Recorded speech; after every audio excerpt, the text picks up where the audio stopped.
안녕하세요. 이제 올해로 34이 되는 여자입니다. 올해 초에 해가 넘어가면서 이혼까지 완전히 마무리가 되었네요. 3년간의 결혼 생활 중 남편과는 그렇다 할 큰 문제가 없었습니다. 주제 파악도 못하는 자기애가 강한 시집도 못 간 신우 때문에 이혼하게 되었지요. 신우의 문제가 이혼 사유가 되었지만 팔은 안으로 굽는다고 결국 제 말 한마디 귀 기울여 들어주지 않았던 시부모님은 물론 제가 신우에게 열등감까지 가지고 있다 몰아가던 남편의 잘못도 이혼에 한몫했습니다. 남편의 위로 누나가 한 명 있었습니다. 남편과는 연년생으로 아이 차이가 저랑도 많이 나는 편은 아닙니다. 상위권 대학을 졸업하고 이름 들으면 다 알 정도로 유명한 회사 다니고 있던 신우였으니 신우에 비해 좋은 학교 나오지 못한 제가 시가족들의 눈에는 당연히 모자란 사람처럼 보였을 테죠. 좋은 학교 들어가기 위해 남들보다 배는 노력했을 신우의 노력을 폄하하거나 무시해본 적은 당연히 없습니다. 남편도 어디 가서 뒤처지는 스펙은 아니었지만 신우가 이뤄놓은 것에 비하면 보잘것 없었어요. 그런 신우는 시부모님의 자랑이기도 했지만 반대로 아픈 손가락이기도 했었습니다. 저와 남편이 결혼식을 올릴 때 신우의 나이가 33이었고 신우는 그때도 그랬지만 아직까지도 결혼을 못하고 있었거든요. 본인의 말로는 못하고 있는 게 아니라 안 하고 있는 거라고 말을 하고는 했습니다. 요즘 결혼 안 하는 게 뭐 흠이나 되나요? 본인이 능력이 되고 혼자 사는데 아무런 문제가 없다면 저도 딱히 아무 말도 안 하겠지만 결혼 생각이 없어서 안 하는 거라던 신우는 그런 말을 하는 사람치고는 누구보다도 결혼을 하고 싶어하는 사람처럼 보였어요. 결혼정보회사에 가입해서 소개를 주선하는 데만 1년에 몇백씩을 쓰고 있었고 이 모임 저 모임 다 들락거리면서 어떻게든 짝꿍을 구해서 결혼하고 싶어하는 의지가 누구보다도 강해 보였습니다. 제가 처음부터 신우를 싫어한 건 아니에요. 처음 가족들을 소개받는 자리에서 시부모님도 물어보지 않으시던 저의 출신 학교라든지 무슨 회사를 다니는지 연봉이 얼마 정도인지 꼬치꼬치 캐물으며 저를 자기 자신과 비교해가면서 잘난 척을 해댔기에 첫 인상이 좋지 않았던 건 사실이었습니다. 하지만 그때는 남편이 이혼하기 직전처럼 신우 편을 들던 게 아니라 제 편이었으니 저에게 귀뜸해주기를 누나가 시집을 못 가서 저런다고 자기보다 일찍 결혼하는 우리한테 배 아파서 저러는 거라 이해해달라고 말해줬었거든요. 신우의 행동들이 거슬리기는 했지만 저도 나름 그런 행동들이 신우가 자신의 자존감을 회복하기 위한 방법 중에 하나라고 생각하며 최대한 이해해주려고 애를 썼습니다. 하지만 참는 것도 한두 번이지 계속해서 저를 걸고 넘어지니 저도 인내심에 슬슬 한계가 오기 시작했어요. 제가 졸업한 학교가 신우가 다니던 학교보다 유명세는 떨어질지언정 그리고 제가 다니는 회사가 신우가 다니는 회사보다 연봉을 덜 줄지언정 저는 제 삶이 힘들고 불편하다고 생각한 적 한 번도 없거든요. 그런데 굳이 자기 남동생의 아내를 까내려야만 속이 후련했는지 계속해서 자기 잘난 이야기를 하는데 들어주는 것도 하루 이틀 일이지. 이대로 가다간 제가 한번 뒤집어 엎어도 없겠더라고요. 그러다가 남편에게서 신우가 이미 몇 년 전부터 결혼정보회사에 가입되어 있다는 소식을 듣고는 그때 확신이 든 게 신우가 남자가 없어서 저러는 게 아닌가 싶은 생각이 들었습니다. 신우가 성격이 괴팍하긴 하지만 어쨌든 좋은 회사 다니며 연봉도 높은 편이니 경우에 따라서 신부감으로 모자라는 점은 딱히 없다고 생각했어요. 신우의 저런 만행도 신우가 남자가 생기면 다 끝날 거라고 생각해서 결혼정보회사에서 소개를 받고는 있긴 하지만 저도 같이 도와주면 좋겠다는 생각에 저도 발벗고 나서서 소개해줄 사람을 찾기 시작했습니다. 어렵게 저도 주변 사람들 연줄 통해서 신우와 만날 법한 남자들 여러 명을 소개시켜줬는데 이대로 가다가는 신우가 결혼하기도 전에 제 평판이 바닥에 떨어질 것 같더라고요. 자기애가 강한 신우는 웬만한 남자들은 눈에 들어오지도 않는 듯 보였습니다. 이 남자는 자기에 비해 직업이 어떻고 이 남자는 키가 어떻고 외모가 어떻고 나이가 많아서 싫다 차가 없어서 싫다 하면서 제가 소개시켜주는 사람들마다 전부 다 퇴짜를 놓기 시작했던 거예요. 제 주변 지인들까지 소개시켜주기도 했지만 그 사람들이 하나같이 하는 말이 신우가 눈이 아주 많이 높다고 하는 말이었습니다. 그리고 또 자기애는 뭐 그렇게 강한지 아주 자기 잘난 줄만 알고 매너가 하나도 없다고 하더라고요. 신우의 외모가 남자들을 정신 못 차리게 할 정도로 경국지색도 아니고 그렇다고 나이가 어린 것도 아닌데 바라는 건 뭐 그렇게 많은지 모르겠다고. 신우가 학교도 좋고 회사도 좋고 하지만 전문직 여성들에 비하면 돈도 쓸어 담을 정도로 버는 것도 아닌데 주제 파악을 저렇게 해서야 어디 결혼하겠냐는 말까지 들어야 했습니다. 제가 신우의 짝을 찾아주기 위해 백방으로 노력해봤지만 세상 그 어떤 남자를 데려다 놓아도 신우의 눈에는 차지도 않을 것 같아서 저도 몇 번 더 소개시켜주다가 중도 포기하게 되었어요. 그 이후에는 저도 신우한테 질려서 신우와 교류하는 횟수를 거의 줄였습니다. 그때까지만 해도 남편의 서포트가 있었기 때문에 신우를 마주치는 건 명절 때 몇 번 말고는 거의 없었거든요. 그래서 제가 신우에게 남자를 소개시켜주는 걸 포기한 이후로는 자주 만나지도 않아서 직접적으로 저의 삶에 크게 해를 끼친 적이 없었습니다. 신우가 결혼하겠다고 나대기 시작한 작년 초가 시작되기 전까지는 말이죠. 새해가 밝은 날 시댁에 방문했는데 신우가 그날 현재 좋은 만남을 가지고 있는 사람이 있고 아마 잘 될 것 같다는 식으로 처음 가족들 앞에 말을 꺼냈습니다. 말씀드렸다시피 시부모님이 신우를 자랑스러워하기는 하지만 해가 지나면 지날수록 결혼 시장에서 조금씩 경쟁력을 잃어가고 있다는 걸 아셨기 때문에 신우를 많이 걱정하셨거든요. 그런데 신우가 나서서 결혼 상대가 있다는 듯이 말하니 엄청 기뻐하시더라고요. 저도 저 신우가 자기 마음에 드는 조건 맞는 남자를 찾아서 결혼한다는 걸 상상조차 해본 적이 없었기 때문에 저는 기쁘다기보다는 충격적으로 다가왔습니다. 사람이 갑자기 바뀌면 죽는다잖아요. 동화 속에 나올 법한 백마탄 왕자님만 찾던 신우가 결혼 상대를 찾았다는 말에 저는 신우가 자기 주제 파악을 하고 눈을 낮췄구나 하는 생각이 들었어요. 시부모님이 입이 귀에 걸리셔가지고 신우에게 그래서 그 남자는 뭐 하는 사람이냐? 어떤 사람이냐? 꼬치꼬치 캐묻기 시작했어요. 신우가 자신있게 대답하기를 지금 만나는 상대가 재벌가라는 사실을 꺼냈습니다. 처음에는 제 귀를 의심하게 되었습니다. 하고 많은 남자들 중에서 재벌가 남자라니요.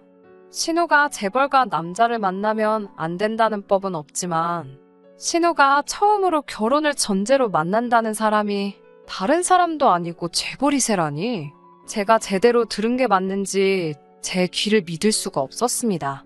재벌가이세가 하고 많은 예쁘고 젊은 여자 냅두고 뭐하러 신우를 왜 만나느냐 직설적으로 따져 물을 수가 없으니 그저 의심하는 것 외에는 제가 할 수 있는 일이 없었죠. 다행히 제가 궁금했던 걸 시부모님이 신우에게 물어보셔서 궁금증을 해결할 수 있었어요. 신우가 자기 남자친구에 대해 자랑처럼 이 사실 저 사실을 늘어놓더라고요. 시부모님도 신이 나서 이것저것 질문하시고 그러다가 시부모님께서 신우에게 어쩌다가 이런 훌륭한 남자친구를 만나게 되었냐는 질문에 신우가 아직은 한 번도 만난 적이 없고 채팅으로 알게 되었다는 말을 모두 앞에 해왔습니다. 그 말에 여태까지 잔뜩 들떠계시던 시부모님도 실망한 표정이 역력했고 저 또한 제가 가진 의문에 답을 찾았다는 생각에 더 이상 궁금하지조차 않았어요. 시부모님도 신우 기분을 살피며 최대한 실망한 티를 내지 않으려고 하셨으나 신우도 아주 바보는 아니었는지 갑자기 차가워진 분위기 때문에 채팅으로 만나기는 했지만 재벌가 사람임은 사실이라며 어떻게든 다시 자기 이야기로 대화의 주제를 돌리고 싶어 하더라고요. 난처해하시는 시부모님을 보다 못한 제가 한마디 했습니다. 세상에 채팅으로 결혼 상대를 구하는 재벌가가 세상 천하에 어디 있겠냐고요. 요즘 꽃뱀 말들이 많은데 형님 혹시 방울뱀한테 물린 것 아니냐고 혹시 모르니 조심하라고요. 저는 사실 저 말이 신우를 웃음거리로 만들려고 한 게 아닌데 신우는 제 말에 얼굴이 새빨개지고 남편은 옆에서 배꼽을 쥐고 웃더라고요. 방울뱀이 뭐냐고 하면서 웃기 시작하니까 시부모님도 터져나오는 웃음을 참지 못하셨는지 결국 따라오게 되었어요. 신우가 그때 마음이 많이 상해 보였는데 여태껏 저를 괴롭혔던 걸 한 방 먹여주는 기분이라 미안하기도 했지만 속이 참 시원했습니다. 하지만 신우는 끝까지 자기와 연락을 나누고 있는 상대방이 재벌이세라는 사실을 굳게 믿고 있더라고요. 나한테 거짓말 할 사람이 아니다. 너가 이 사람을 알기나 하냐면서 방방 뛰는데, 그래서 저도 신우에게 하나의 가능성을 이야기한 것뿐이니 조심했으면 좋겠다는 취지에서 말한 거지 웃음거리로 만들려던 생각은 없었다고 다시 한번 원래 말한 목적을 설명해줬어요. 그때까지만 해도 저도 남편도 시부모님도 신우가 만나는 남자에 대해서 크게 믿고 있는 눈치가 아니었습니다. 재벌가라는 그 남자가 직접 집에 찾아오기 전까지는 말이죠. 시간은 그날로부터 조금 지나서 설 연휴가 되었습니다. 연휴 시작 날과 설날 당일을 시댁에서 보내고 남은 연휴 기간을 친정에서 보낼 계획이었습니다. 시댁에서 설을 보내고 친정으로 향한 당일날 신우에게서 연락을 받게 되었습니다. 당장 시댁으로 다시 올라오라고요. 힘들게 고생해가며 친정에 도착한 지 얼마나 되었다고 다짜고짜 올라오라는 말에 왜 저희가 다시 올라가야 하냐고 따지니 제가 방울뱀 들먹이며 뭐라 했던 이야기를 들먹이면서 자기 남자친구가 얼마나 바쁜 사람인 줄 아냐고. 그런데도 너 같은 의심병 환자들 때문에 연휴에 힘들게 시간 내가지고 지금 시댁에 방문하기로 했으니 너네도 와서 얼굴 한번 보고 겸사겸사 그날 일을 자기한테 사과도 하라 뭐 이런 전화였습니다. 솔직히 저도 오랜만에 내려온 친정이었던지라 가고 싶은 마음은 눈곱만치도 없었는데 신우가 저렇게 당당하게 나오는데 괜히 참석 안 해봐야 나중에 말만 더 나오고 신우만 기고만장하게 만드는 게 아닌가 싶어서 아쉽지만 친정부모님께는 따로 상황을 설명하고 시댁으로 다시 향했습니다. 가는 도중에 목적지가 변경이 되어서 시댁이 아니라 서울 한복판에 있는 5성급 호텔로 향했어요. 연락을 받고 간 곳은 그 호텔 안에서도 예약하기가 그렇게 힘이 든다는 레스토랑이었습니다. 한 사람 앞에 식사 가격도 가격이지만 명절 연휴에 어떻게 예약을 해낸 건지가 더 궁금해지더라고요. 갔더니 시부모님과 신우, 그리고 신우의 남자친구는 이미 자리에 앉아 있었고 당시에 방역수칙 때문에 저와 남편은 조금 떨어진 곳에 따로 자리를 하게 되었습니다. 잠깐 신우와 신우 남자친구가 와서 인사를 하는데 신우 남자친구는 인물도 훤칠하고 매너도 엄청 좋았습니다. 나이는 남편과 비슷해 보였는데 솔직한 마음은 재벌가라는 사실을 빼고 보더라도 저 정도 남자가 뭐하러 신우 같은 사람을 만나느냐 하는 느낌이 컸어요. 식사하면서 멀리서 신우네를 바라보는데 둘이 나란히 앉아있는데 그 기가 센 신우가 냅킨으로 남자친구 입 주변도 닦아주고 쩔쩔매는 꼬라지를 보니까 웃기지도 않더라고요. 세상에 저렇게 안 어울리는 한 쌍이 있나 싶었습니다. 그러니 저는 솔직히 의심이 점점 확신으로 바뀌기 시작하고 있었는데 시부모님이나 남편은 저와는 다른 생각이더라고요.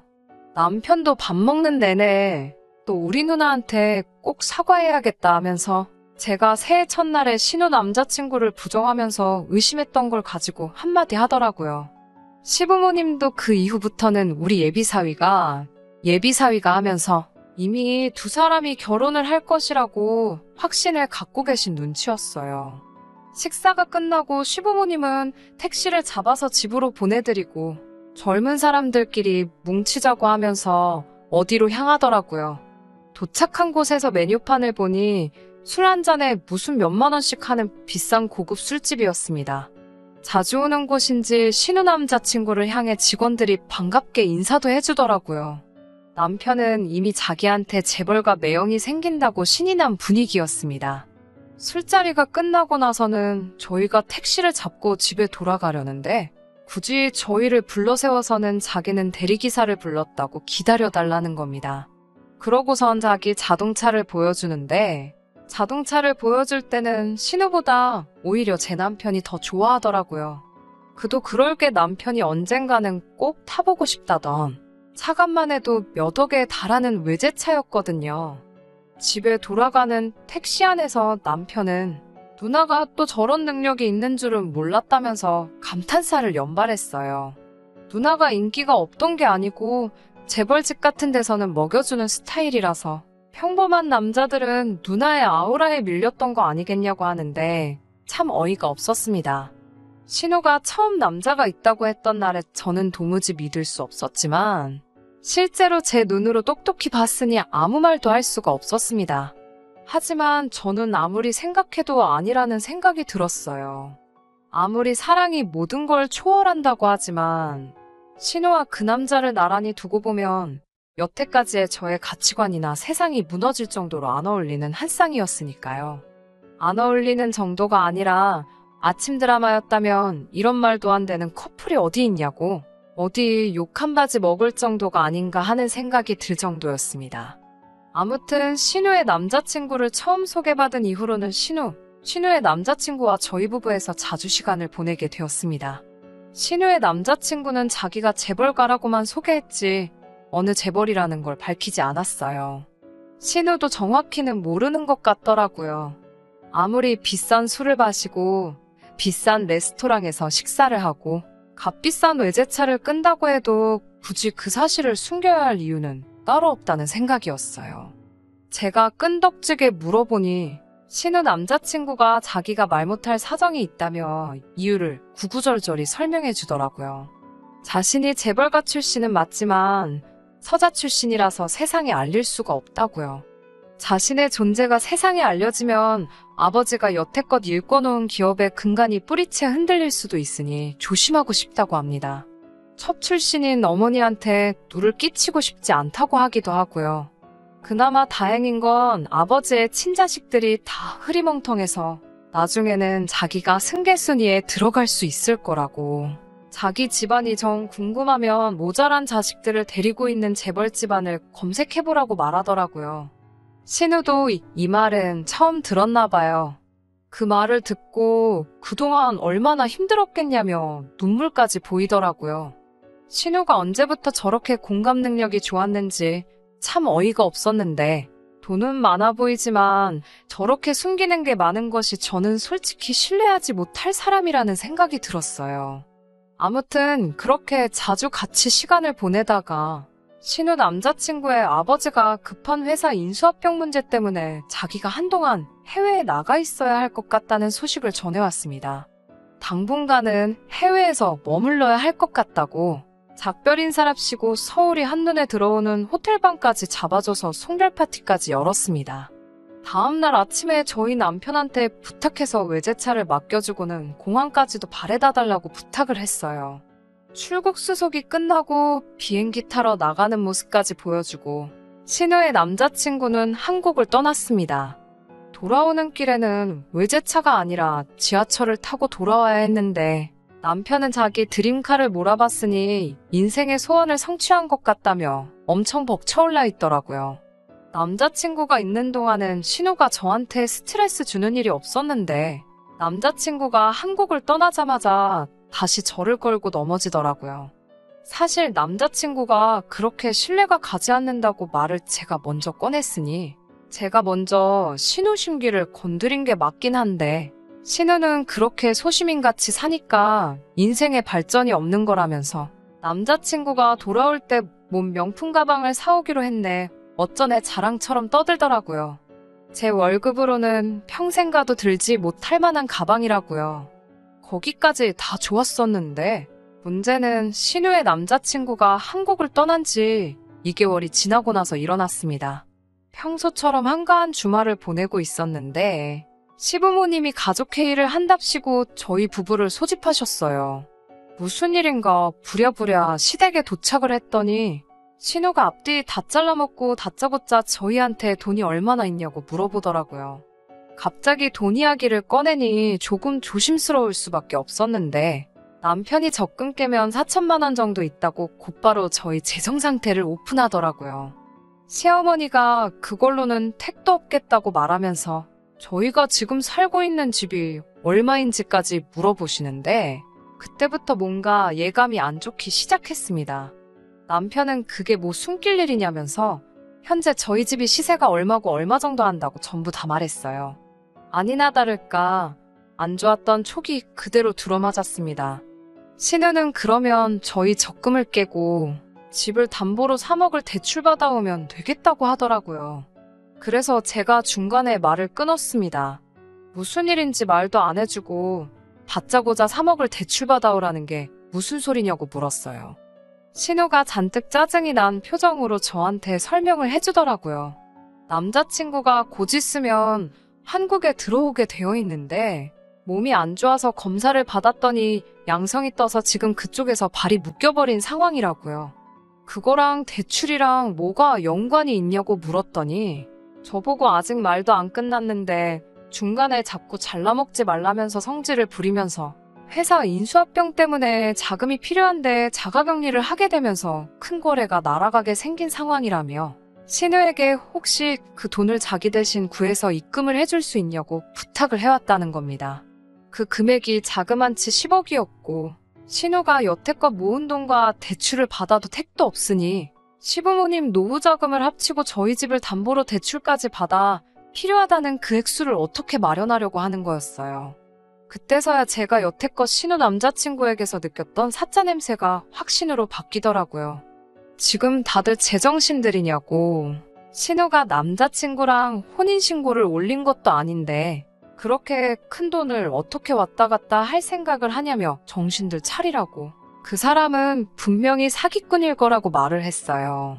그러니 신우가 성질을 내면서 네가 내 남자친구에 대해서 뭘 알고 떠드냐면서 입에 거품을 물고 저에게 안 좋은 말을 퍼붓더라고요. 이미 자기는 남자친구에게 1억에 가까운 돈을 빌려준 적이 있다고. 그리고 갚기로 한 날에 이자까지 쳐서 갚아준 사람이라 신용은 확실하다며 자기 남자친구 아니라고 말 함부로 하지 말라고 하더라고요. 이번에도 인수합병이 성공적으로 마무리되면 우리 쪽에서 빌려준 10억을 20억으로 갚아준다고 했고 그리고 자기와 결혼까지 하기로 약속했다고 하더라고요. 결코 저희도 손해보는 장사가 아니니까 잔말 말고 하라는 대로 하라면서요. 제가 미쳤다고 했어요. 무슨 회사 인수합병을 10억으로 하냐고. 동네에서 장사 잘 되는 족발집도 권리금 생각하면 그 돈 주고 못 살 거라고. 어디 서울의 비싼 아파트 한 채 값도 안 되는 돈으로 회사를 인수합병을 하면 강남 사는 사람들은 회사를 12개씩은 가지고 있겠다고. 그렇게는 안 된다고 했습니다. 신우는 네가 재벌들이 하는 일에 대해서 아는 게 있기나 하냐면서 그러니까 결혼 생활 3년 동안 고작 3천만 원밖에 못 모은 거라며 저를 무시하더라고요. 저를 무시하든 말든 그걸로 손해를 보든 말든 저는 그런 검증되지도 않은 위험한 일에 내 집까지 담보로만 들어가며 돈 마련할 생각 없다고. 미안하지만 그 10억을 20억 만들어서 그 돈으로 감자를 삶아먹던 쪄먹던 알아서 하라고. 저희는 빠지겠다고 한마디 했습니다. 제가 한 말이 틀린 점이 하나도 없고 수상한 구석 투성이인데도 남편은 저보다 자기 누나 편을 들더군요. 신뢰관계라면 이미 그동안 많이 쌓지 않았냐고. 자기가 볼 때는 누나의 남자친구가 믿을 만한 사람인 것 같다고요. 어이가 없어서 그게 어딜 봐서 믿을 만한 사람이냐고 따지니 공항 갈 때도 그 비싼 차를 자기에게 맡겨주지 않았냐는 겁니다. 그리고 그동안 신우 남자친구가 한국에 있을 때 우리한테 사준 밥이며 술이며 마지막 날 송별회를 했던 호텔방까지 그런 것만 대충 계산해도 몇 천만 원 돈은 할 텐데 그런 사람이 고작 10억대 먹자고 버리는 일이 아닐 거라고. 아주 이야기를 듣고 있으니 이 자리에서 신우보다 더 신우 남자친구를 믿고 있는 것처럼 보이더라고요. 그래서 알고 없다고 할 거면 마음대로 하라고 대신에 저는 빼달라고 했어요. 제가 강경하게 나가니 남편이 알았다고 대답하길래 저는 남편이 생각을 고쳐먹고 제 뜻을 따르기로 한 줄 알았죠. 그런데 어이없게도 남편은 저에게 이혼 이야기를 꺼내더군요. 재산을 정확히 반으로 분할해 줄 테니 이혼하자고요. 10억이 20억이 되는 장사인데 계산이 안 되느냐며 우리 3년간 모은 게 3천이라고. 이대로라면 3억을 모으기 위해서는 30년의 세월이 걸리지 않겠냐며 이런 일확천금의 기회를 자기는 놓칠 수 없다고 하더라고요. 사기꾼이면 어쩔 거냐고 물으니 저한테 오히려 사기꾼이 아니면 어쩔 거냐고. 네가 어디 가서 그 3억을 벌어오기라도 할 거냐면서 어깃장을 부리는데 이제는 답도 없다고 생각했어요. 그래서 이혼하자고 했습니다. 남편은 집을 담보로 대출을 받아 저에게 재산 분할을 해주고 말 그대로 연끌을 해서 끝내 그 금액을 맞추더라고요. 모자란 돈은 친한 친구에게서까지 빌렸나 봅니다. 합의 이혼이라 이혼까지 가는데 그렇게 긴 시간이 걸리지 않았는데도 숙려 기간 동안 저한테 와서는 너는 내가 부자 되면 다시 받아달라는 말도 꺼내지 말라고 아주 까불거리면서 제 속을 뒤집어 놓더라고요. 그리고는 얼마 뒤에 신우 남자친구랑 같이 술 마시는 사진까지 보내주면서 사기꾼이 돈 떼먹고 도망갈 거면 지금 나랑 술을 마시고 있겠냐고 하면서 평생 그렇게 월급쟁이 생활만 하면서 살려고 하더군요. 신우 남자친구가 인수합병건만 잘 끝나면 그때는 자기 회사로 불러서 높은 자리 하나 주겠다고 약속까지 했다나요. 돈 얼마에 저렇게 변할 사람이었으면 차라리 이혼한 게 잘 된 거라는 생각이 들었어요. 이혼 후에도 제 삶이 그렇게 크게 변한 건 없었습니다. 내 집 생활 하다가 회사 근처에 월세방살이를 다시 시작해야 했지만 한 점 후회는 없었어요. 그렇게 남편과는 연락도 끊고 있고 살았는데 얼마 전에 남편에게서 도와달라고 연락이 왔습니다. 제 예상이 맞았던 거예요. 예상이 맞았다고 할 일도 없었어요. 누가 봐도 사짜 냄새 물씬 나는 상황이었으니까요. 제가 예상한 대로 신우의 남자친구는 재벌가의 서자인 척 연기를 하고 있던 가짜였던 겁니다. 경찰서에 갔더니 신우 말고도 그 남자에게 결혼을 빌미로 돈을 떼먹힌 사람이 한두 명이 아니었다고 하네요. 번드르르한 외제차와 비싼 호텔, 식당까지. 당한 수법이 모두 똑같았어요. 돈을 펑펑 써대면서 상대방의 가족들에게까지 신뢰와 호감을 얻고 그걸 빌미로 마지막에 가서는 큰 돈을 요구하는 아주 지능적인 사기꾼이었던 겁니다. 일단 한 명의 여자에게서 그 돈을 빌려서 그 돈으로 다른 여자에게 작업을 걸고 그 여자에게 돈을 또 빌려서 또 다른 여자에게 작업을 꺼는 식으로 그렇게 사람들의 마음을 훔쳐서 마지막에는 큰 돈을 뜯어내고 잠수를 타버린 거였어요. 시부모님 노후 자금은 물론 신우고 남편이고 정말 주변 지인들 돈까지 해서 끌어모을 대로 끌어모은 돈이었어서 당장 온 가족이 길바닥에 나앉게 생겼다고 하면서 제 말을 들을 걸 그랬다며 자기만이라도 일단 살려줄 수 있겠냐면서 우리 다시 합치면 안 되겠냐 연락을 해온 것이었습니다. 일 없다고 했어요. 이제 와서 용서를 구하기엔 너무 늦은 거 아니겠냐고 나한테 큰 소리 치고 떠난 게 있으니 그 이후 일은 저를 연관짓지 말아달라고 하고 연락을 끊어버렸습니다. 그 뒤로도 계속해서 연락이 왔지만 받지 않았어요. 연락해서 할 말이라곤 뻔한 이야기밖에 없을 테고 돈이라도 빌려달라는 말을 들었다가는 이 인간에게 남아있는 마지막 정까지 사라져버릴 것 같아서 좋은 모습으로 끝내기 위해 일부러 연락을 받지 않았습니다. 항상 저보고 못 배웠다며 저를 무시하고 끝까지 제 이야기에 말 한마디 귀 기울여 듣지 않았던 신우, 시부모님, 그리고 제 남편이에요. 그 벌을 달게 받았다고 속이 후련할 수도 있지만 안쓰러운 마음뿐이네요. 사실 진짜 나쁜 건 사람 마음을 가지고 장난친 그 사기꾼 녀석이니까요. 저를 그동안 어떻게 대했던 간에 아무쪼록 전시가족들이 별탈 없이 다시 일어날 수 있다면 좋겠습니다. 그리고 그 사기꾼 녀석도 얼른 잡혀서 사람 마음을 가지고 장난친 그 죄를 달게 받았으면 좋겠네요. 더 이상 신우와 같은 피해자가 나오지 않기를 바라면서 이만 사연 줄여보도록 하겠습니다. 끝까지 들어주셔서 감사합니다. 오늘의 사연은 여기까지입니다. 구독과 좋아요, 알람 설정 부탁드리고 더 좋은 사연으로 다시 찾아뵙겠습니다. 감사합니다.